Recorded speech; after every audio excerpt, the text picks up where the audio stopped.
So now we talk about negotiation at scale. And with you having multiple units, you obviously have a little bit of bargaining power there, Yeah. right? So at almost 40 units, you're no longer just a tenant. You're more of a strategic partner. So let's talk through a few different scenarios. So starting off with the franchisors, they often mandate very expensive remodels. Like we see a lot of remodels within restaurants today. And so how did you negotiate timelines to protect your unit level return? You need to allocate for those refurbishments, renovations. So every franchisor is going to want a refresh at some point. With Moe's and Smashburger, it was about 7 years. When I first started a long time ago, they didn't have it in the franchise agreements, but they wised up over time, and now they have it in the franchise agreements. Moe's and Smashburger over time became $500,000 to $600,000 to open.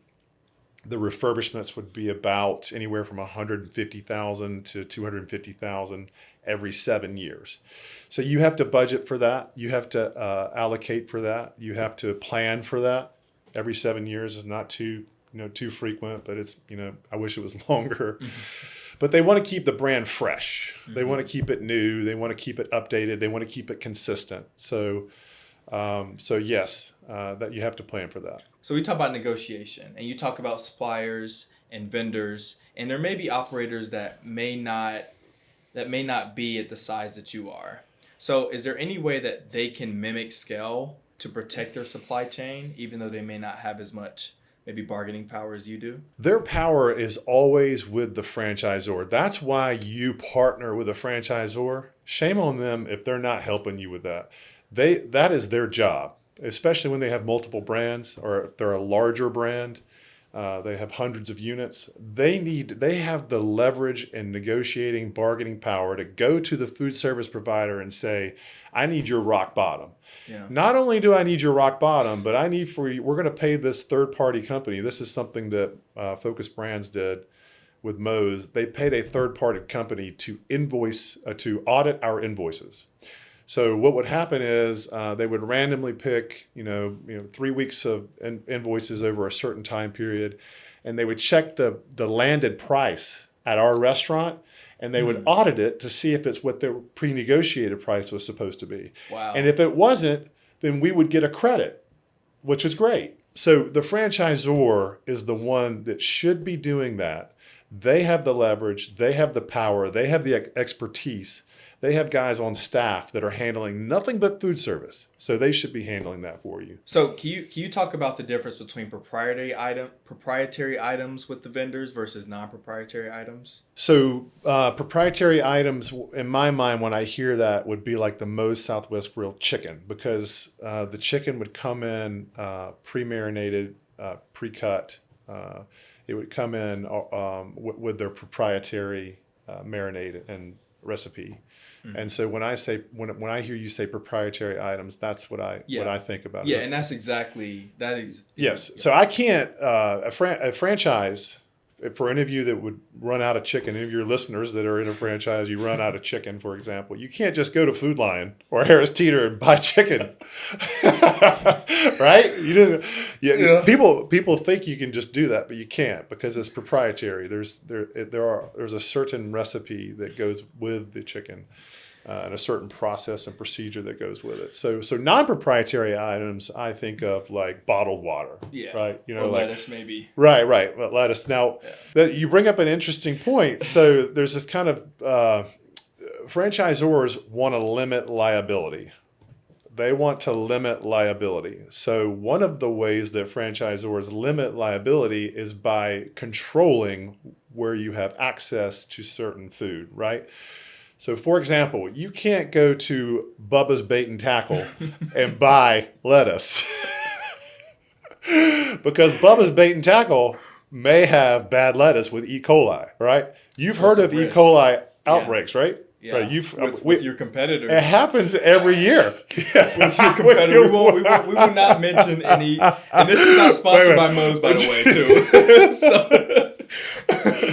That's funny that you brought that up. But yeah, so we've heard of E. coli outbreaks. It gets into vegetables. Yeah. It happens yearly. It happens every year. It happens to something. It can happen to any type of vegetable. So, but specifically, I remember the lettuce. So the franchisor doesn't want you going to some mom and pop to buy lettuce or cheap lettuce.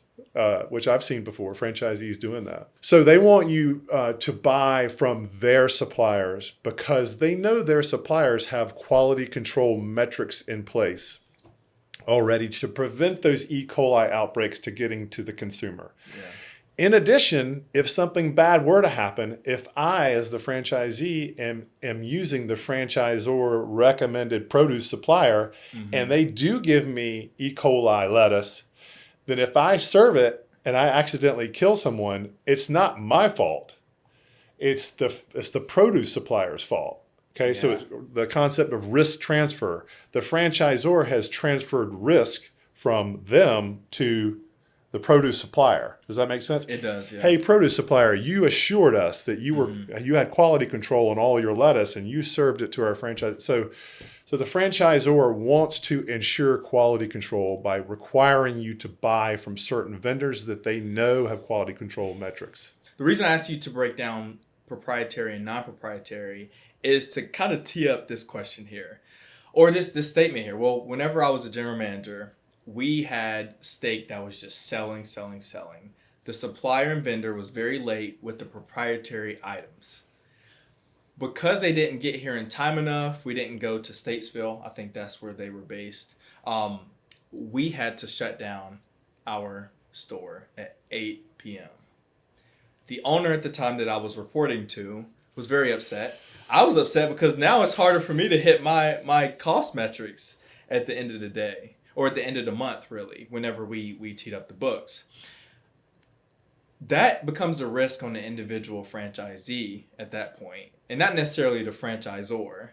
Would you agree with that statement? Yes. If I remember correctly, that probably was around the time of COVID when there wasn't there shortages with like boxes and plastic and getting logistics with food and all that stuff. So COVID was post-COVID was creating a lot of these shortages, all types of shortages.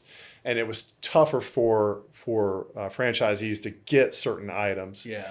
And so they would go out of stock. They wouldn't let you know. You'd order it. Doesn't show up on the truck. All of a sudden, you're short. You're short for the customer. Yeah. And it would create a very troublesome experience for you and the customer. So, I'd say they've probably worked a lot of those kinks out by now.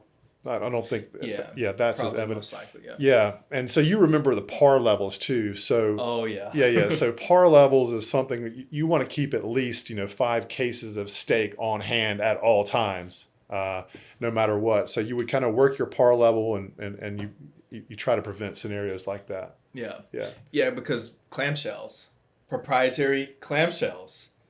So for the audience, like anytime you may get a burrito or whatever you order, it comes into this Moe's branded clamshell or wrap, and sometimes we wouldn't have those. And since we didn't have those, this supply and demand 101 is saying like, okay, supply is down, so demand is going to go up, which means the price is going to go up. Mm-hmm. And during that economic cycle of COVID, that's when the franchisee would really feel that. Mm-hmm. So yeah.